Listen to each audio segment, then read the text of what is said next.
स्वागत है आपका वयस्क बाइबल अध्ययन में। इस सप्ताह हम पाठ 9 पढ़ेंगे। मई 25 से 31 के लिए। शीर्षक है परमेश्वर की सरकार की नींव। साबत अपराह्न मई 25 के लिए। इस सप्ताह के पाठ के लिए पढ़े प्रकाशित वाक्य 14 का 6 से 12, सबो उपदेशक 12 का 13 और 14, नीति वचन 28 का 9, दानियल 7 का 25। याद वचन लिया गया है प्रकाशित वाक्य 12 का 17 से। तब अजगर स्त्री पर क्रोधित हुआ और उसकी शेष संतान से, जो परमेश्वर की आज्ञाओं को मानते और यीशु की गवाही देने पर स्थिर है, लड़ने को गया। गहन बाइबल अध्ययन के द्वारा एडवेंटिस्ट स्वर्ग के पवित्र स्थान के महापवित्र स्थान में व्यवस्था के महत्व को समझ सके। परमेश्वर के नियम के मर्म को देखते हुए उन्होंने चौथी आज्ञा साबत के महत्व को भी खोजा। वास्तव में यह आज्ञा किसी भी अन्य से अधिक स्पष्ट रूप से परमेश्वर को हमारे सृष्टिकर्ता सभी सच्ची आराधना की नींव के रूप में पहचानती है। एक ऐसा विषय जो पृथ्वी के इतिहास के अंतिम दिनों में विशेष रूप से प्रासंगिक होगा। देखें प्रकाशित वाक्य 14 का 6 से 12। शुरू से ही शैतान का उद्देश्य परमेश्वर की व्यवस्था को कमजोर करके परमेश्वर की आराधना को विफल करना रहा है। वह जानता है कि एक बिंदु पर अपमानित करने का अर्थ है सभी का दोषी होना। याकूब 2 का 10। इसलिए वह लोगों को परमेश्वर के नियम का उल्लंघन करने के लिए प्रोत्साहित करता है। शैतान साबत से नफरत करता है क्योंकि यह लोगों को सृष्टिकर्ता की याद दिलाता है और बतलाता है कि उसकी आराधना कैसे की जानी चाहिए। लेकिन यह स्वर्गीय पवित्र स्थान के महापवित्र स्थान में परमेश्वर की व्यवस्था में भी स्थापित है, क्योंकि व्यवस्था ही पाप को परिभाषित करती है। जब तक लोग परमेश्वर के प्रति वफादार रहना चाहते हैं, तब तक उनका कानून वैध बना रहना चाहिए, जिसमें साबत की आज्ञा भी शामिल है। इस पाठ का उद्देश्य पवित्र स्थान, परमेश्वर की व्यवस्था, साबत और पशु की छाप पर आने वाले संकट के बीच संबंध दिखाना है। हम अंतिम समय की पीढ़ी के लिए साबत की प्रासंगिकता का भी पता लगाएंगे। रविवार मई 26 के लिए। शीर्षक है पवित्र स्थान और व्यवस्था। पढ़े प्रकाशित वाक्य 11 का 19, निर्गमन 25 का 16, निर्गमन 31 का 18 और प्रकाशित वाक्य 12 का 17। ये पद क्या संकेत देते हैं कि पवित्र स्थान के महापवित्र स्थान में वाचा का संदूक था। प्रायश्चित का दिन न्याय का दिन था। पूरे इस्राएल को पश्चाताप, आत्मा की खोज और सभी कार्यों से विरत रहकर इस घटना में भाग लेने का आदेश दिया गया था। देखिए लेव्य व्यवस्था 23 का 29 से 31। केवल इसी दिन महायाजक पाप का प्रायश्चित करने के लिए महापवित्र स्थान में प्रवेश करता था। वहां पवित्र स्थान के सबसे भीतरी भाग में वाचा का संदूक था। संदूक के भीतर परमेश्वर की 10 आज्ञाओं का विधान था, जो पत्थर की पट्टियों पर लिखा हुआ था। संदूक के सुनहरे आवरण को दया आसन कहा जाता था, जहां पवित्र स्थान को पाप से शुद्ध करने के लिए रक्त छिड़का जाता था। परमेश्वर की उपस्थिति दया आसन के ऊपर सकीना की महिमा में प्रकट हुई थी। चढ़ाए गए प्रत्येक बलिदान से पापी मनुष्यों के प्रति परमेश्वर की दया का पता चलता है, लेकिन प्रायश्चित का दिन दर्शाता है कि पाप को न्याय के दिन तक याद रखा जाता है। इब्रानियों 10 का 3। वास्तव में केवल मसीह के रक्त के द्वारा सदियों बाद पाप पूरी तरह से समाप्त कर दिया जाएगा, जब वह क्रूस पर मारा जाएगा। यह उसके रक्त में विश्वास के द्वारा है कि हम पाप से शुद्ध हो सकते हैं। पहला पत्रस 1 का 18 और 19। वहाँ परमेश्वर की उपस्थिति में दया और न्याय का खूबसूरती से मेल होता है। स्वर्गीय पवित्र स्थान की ओर देखते हुए प्रेरित यूहन्ना ने परमेश्वर का मंदिर देखा। खोला गया और उसकी वाचा का संदूक प्रकट हुआ। प्रकाशित वाक्य 11 का 19। द ग्रेट कंट्रोवर्सी में यह टिप्पणी जोड़ी गई है। पवित्र स्थान के भीतर, स्वर्ग के पवित्र स्थान में, ईश्वरीय व्यवस्था पवित्र रूप से स्थापित है। व्यवस्था जिसे स्वयं परमेश्वर ने सिनाई की गड़गड़ाहट के बीच कहा था और पत्थर की पट्टियों पर अपनी उंगली से लिखा था। स्वर्ग में पवित्र स्थान में परमेश्वर की व्यवस्था महान मूल है, जिसमें से पत्थर की पट्टियों पर खुदे हुए और मूसा की किताब में दर्ज किए गए उपदेश एक अचूक प्रतिलेख थे। जो लोग इस महत्वपूर्ण बिंदु को समझ गए, उन्हें ईश्वरीय व्यवस्था के पवित्र अपरिवर्तनीय चरित्र को देखने के लिए प्रेरित किया गया। Ellen G White, the Great Controversy, page 434। जैसे ही शुरुआती एडवेंटिस्ट विश्वासियों ने पवित्र स्थान पर बाइबल की शिक्षा का अध्ययन किया, उन्हें परमेश्वर की व्यवस्था के केंद्र में सबत के महत्व का एहसास हुआ। उन्होंने तर्क दिया कि यदि परमेश्वर का नियम स्वर्गीय पवित्र स्थान में वाचा के संदूक में चित्रित किया गया था, तो इसे निश्चित रूप से क्रूस पर समाप्त नहीं किया जा सकता था।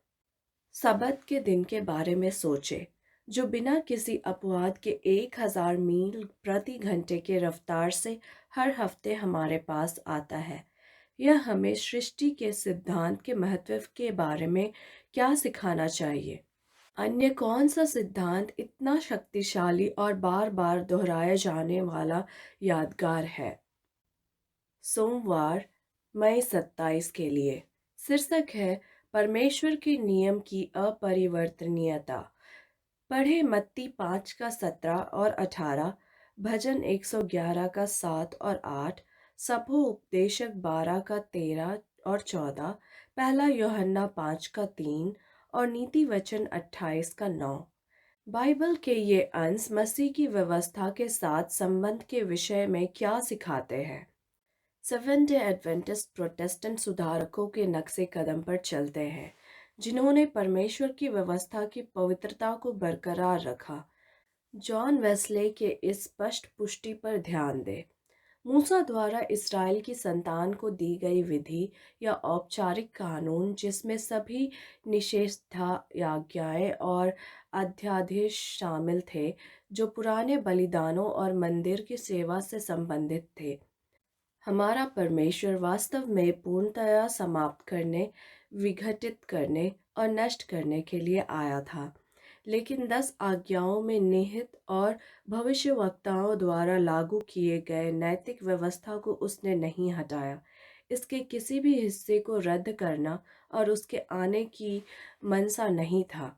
यह एक ऐसा नियम यानी कि व्यवस्था है जिसे कभी नहीं तोड़ा जा सकता है, जो स्वर्ग में विश्वस्त गवाह के रूप में स्थिर है। इस नियम का प्रत्येक भाग समस्त मानव जाति पर और सभी युगों में लागू रहना चाहिए। यह ना तो समय या स्थान पर, ना ही बदलने वाली किसी अन्य परिस्थिति पर निर्भर करता है, बल्कि परमेश्वर की प्रकृति और मनुष्य की प्रकृति और एक दूसरे के साथ उनके अपरिवर्तनीय संबंधों पर निर्भर करता है। Upon Our Lord, Sermon on the Mount, Discourse 5, John Wesley's Sermon, an anthology, Nashville TN, Abingdon Press, 1991, page 208 and 209। तुलना करें निर्गमन 34 का 5 से 7, रोमियो 7 का 11 और 12, भजन 19 का 7 से 11, भजन 89 का 14, भजन 119 का 142 और 172। ये पद हमें परमेश्वर के नियम और परमेश्वर के चरित्र के बीच संबंध के बारे में क्या बताते हैं? चूंकि परमेश्वर का नियम उसके चरित्र की प्रतिलेख, उसके सिंहासन की नींव और मानवता के लिए नैतिक आधार है, शैतान इससे नफरत करता है। कोई भी यह देखने में असफल नहीं हो सकता कि यदि सांसारिक पवित्र स्थान स्वर्गीय पवित्र स्थान का एक चित्र या नमूना था, तो पृथ्वी पर संदूक में रखा गया नियम स्वर्ग में संदूक में के नियम का एक सटीक प्रतिलेख था। और यह कि स्वर्गीय पवित्र स्थान से संबंधित सत्य की स्वीकृति में परमेश्वर के नियम के दावों और चौथी आज्ञा के सबत के दायित्व की स्वीकृति शामिल थी। यहाँ पवित्र शास्त्र की सामंजस्यपूर्ण व्याख्या के कड़वे और दृढ़ विरोध का रहस्य था जिसने स्वर्गीय पवित्र स्थान में मसीह की सेवकाई को प्रकट किया। Ellen G White, the Great Controversy priest, 435।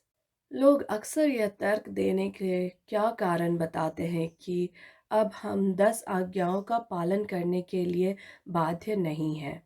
आपको क्या लगता है वास्तव में इसके पीछे क्या है? मंगलवार, मई 28 के लिए शीर्षक है सबत और व्यवस्था। पढ़े प्रकाशित वाक्य 14 का 6 और 7, प्रकाशित वाक्य 4 का 11, उत्पत्ति 2 का 1 से 3 और निर्गमन 20 का 8 से 11। सृष्टि, सबत और परमेश्वर के नियम यानी व्यवस्था के बीच क्या संबंध है? सृष्टि परमेश्वर की दृष्टि में हमारे मूल्य की बात करती है। हम ब्रह्मांड में अकेले नहीं हैं। ब्रह्मांडीय धूल के कुछ कण और ना ही हम कोई आनुवंशिक दुर्घटना है। दूसरे शब्दों में, जीवन की उत्पत्ति का सामान्य वैज्ञानिक परिदृश्य जिसे समाचार, मीडिया और लोकप्रिय संस्कृति ने उठाया है, हमारी उत्पत्ति का एक दृश्य प्रस्तुत करता है जो हर तरह से बाइबल के विवरण के साथ असंगत है।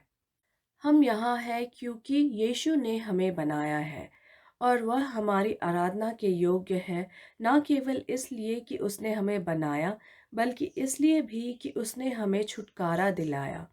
सृष्टि और उद्धार की सभी सच्ची आराधना के केंद्र में है।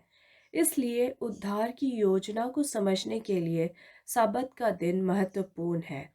सबत एक सृष्टिकर्ता की देखभाल और एक मुक्तिदाता के प्रेम की बात करता है। सृष्टि सप्ताह के समापन पर परमेश्वर ने अपने द्वारा बनाई गई दुनिया की सुंदरता और महिमा में विश्राम किया। उसने हमारे लिए एक उदाहरण के रूप में भी विश्राम किया। सबत उस व्यक्ति की प्रशंसा करने के लिए एक साप्ताहिक विश्राम है जिसने हमें बनाया है।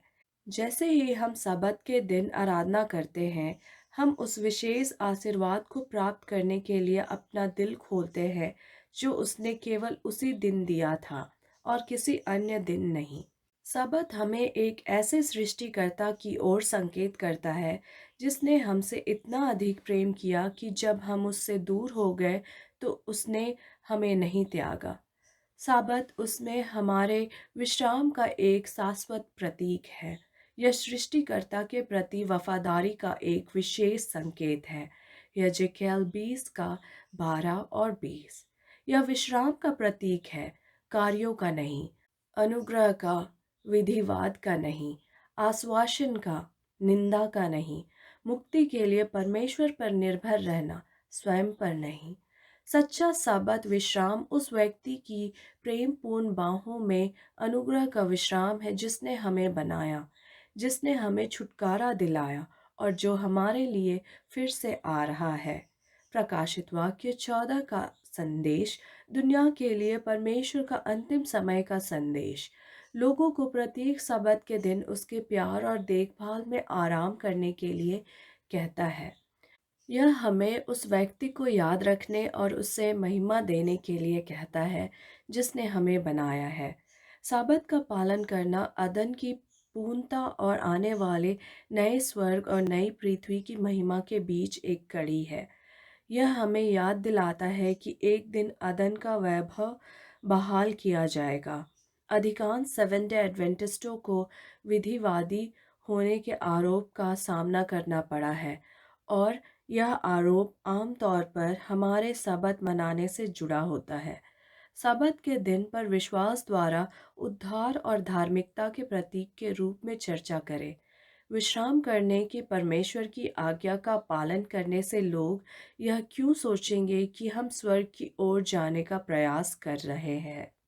बुधवार, मई 29 के लिए शीर्षक है पशु की छाप।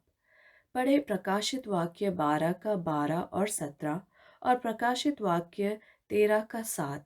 ये पद शैतान के क्रोध को कैसे प्रकट करते हैं? शैतान परमेश्वर के अंतिम समय के लोगों से इतना क्रोधित क्यों है?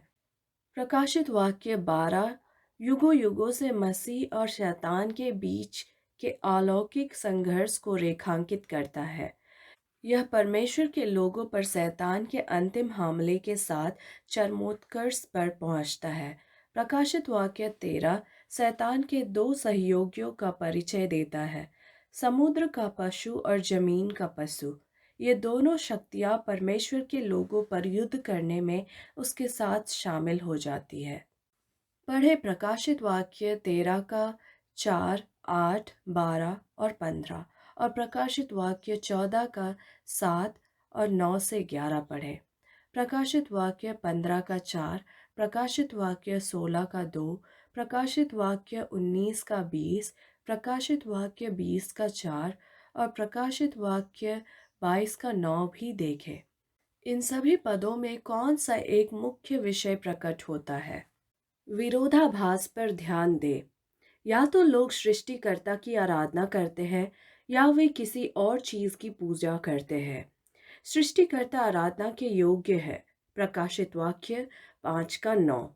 मसीह और शैतान के बीच विवाद स्वर्ग में आराधना को लेकर शुरू हुआ। मैं बादलों की ऊंचाइयों से ऊपर चढ़ूंगा, मैं परम प्रधान के समान हो जाऊंगा। यशायाह 14 का 14। शैतान केवल सृष्टिकर्ता की आराधना चाहता था।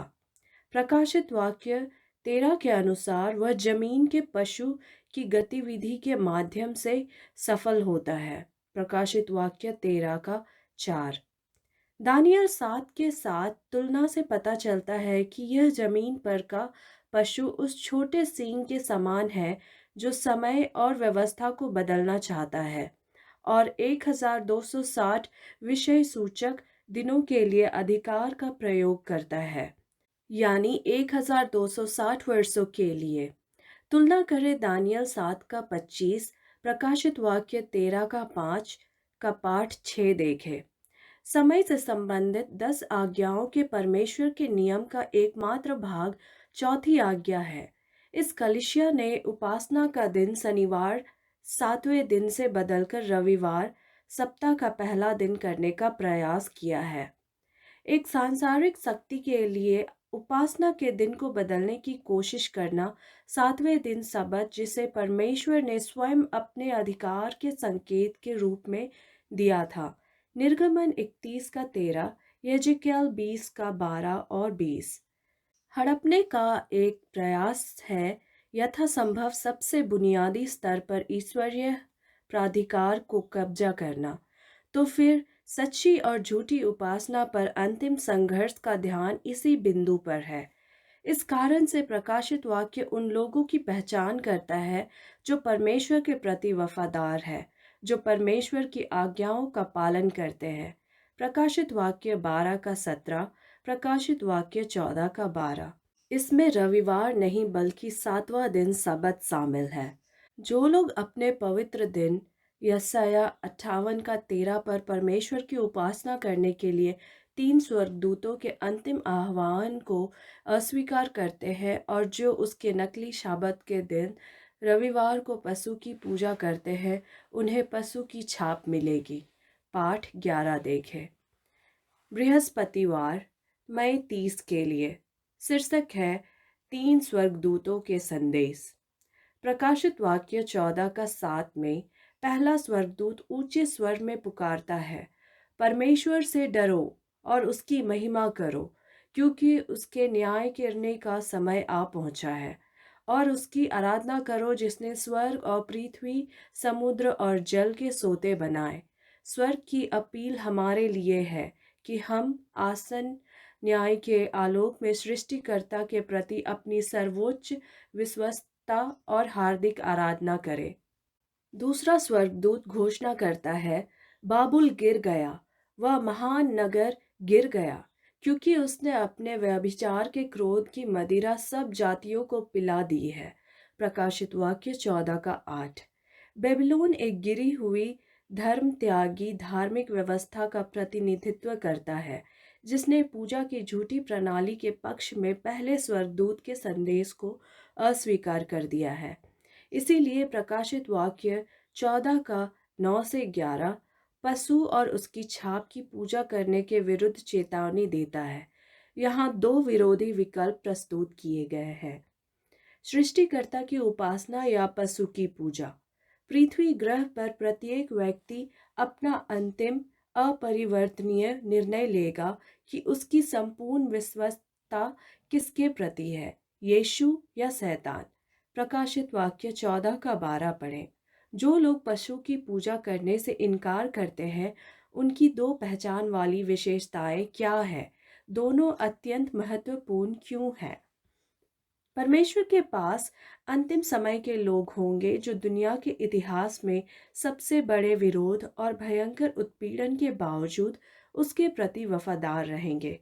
मसीह की धार्मिकता के उपहार के माध्यम से वे अनुग्रहपूर्ण आज्ञाकारी जीवन जिएंगे। सृष्टिकर्ता की उपासना करना पशु की पूजा करने के सीधे विरोध में है और परमेश्वर की आज्ञाओं का पालन करने में व्यक्त किया जाता है। मसीह के प्रति विश्वस्त या पशु शक्ति के प्रति निष्ठा पर यह अंतिम संघर्ष उपासना में केंद्रित है और अच्छे और बुरे के बीच इस महान विवाद के केंद्र में सबत है। उद्धारकर्ता के इन प्रतिबद्ध अनुयायियों को न केवल यीशु में विश्वास होगा, बल्कि उनमें यीशु का विश्वास भी होगा। यीशु का विश्वास इतना गहरा, इतना भरोसेमंद, इतना प्रतिबद्ध विश्वास है कि नर्क के सभी विध्वंसक और पृथ्वी पर सभी परीक्षण इसे हिला नहीं सकते। यह एक ऐसा विश्वास है जो तब विश्वास करता है जब वह देख नहीं सकता, विश्वास करता है जब वह तर्क नहीं कर सकता, और आशा करता है जब वह समझ नहीं सकता। यह यीशु का विश्वास स्वयं एक उपहार है जो हमें विश्वास से प्राप्त होता है। यह हमें आगे आने वाले संकट से उबरने में मदद करेगा।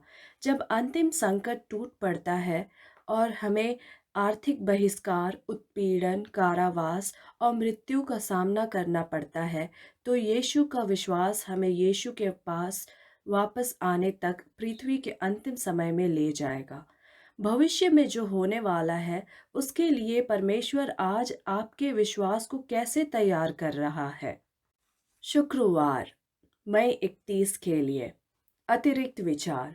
अपने पक्ष में बाइबल की गवाही के अभाव में कई लोगों ने अथक दृढ़ता के साथ आग्रह किया, यह भूलकर कि मसीह और उसके प्रेरितों के खिलाफ उसी तर्क को कैसे नियोजित किया गया था। हमारे महान लोग इस सबक प्रश्न को क्यों नहीं समझते हैं, लेकिन आप जैसा विश्वास करते हैं वैसा कम ही लोग करते हैं। ऐसा नहीं हो सकता कि आप सही हो और दुनिया के सभी विद्वान गलत हो। ऐसे तर्कों का खंडन करने के लिए केवल धर्मशास्त्र की शिक्षाओं और सभी युगों में अपने लोगों के साथ प्रभु के व्यवहार के इतिहास का हवाला देना आवश्यक है।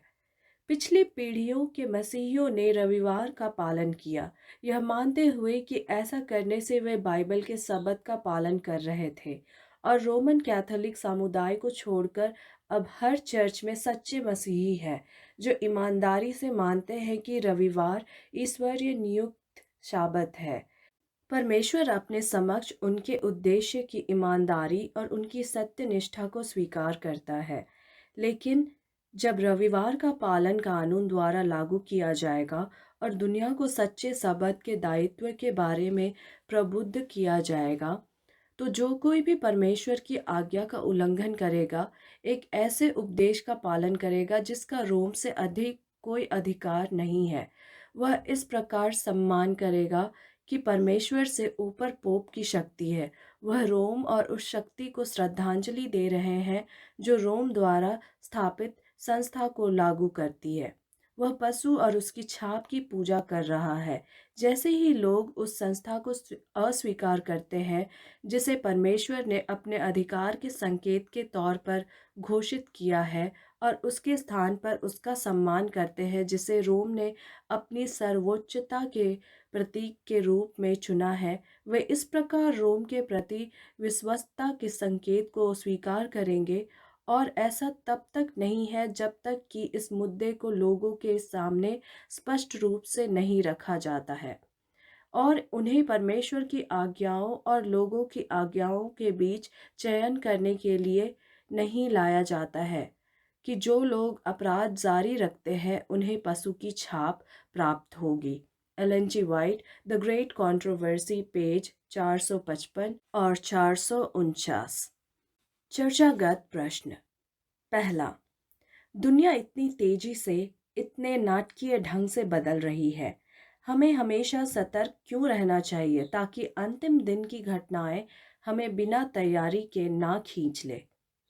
दूसरा, परमेश्वर के न्याय और व्यवस्था की समझ इस तथ्य से कैसे मेल खाती है कि हम केवल अनुग्रह द्वारा बचाए गए हैं।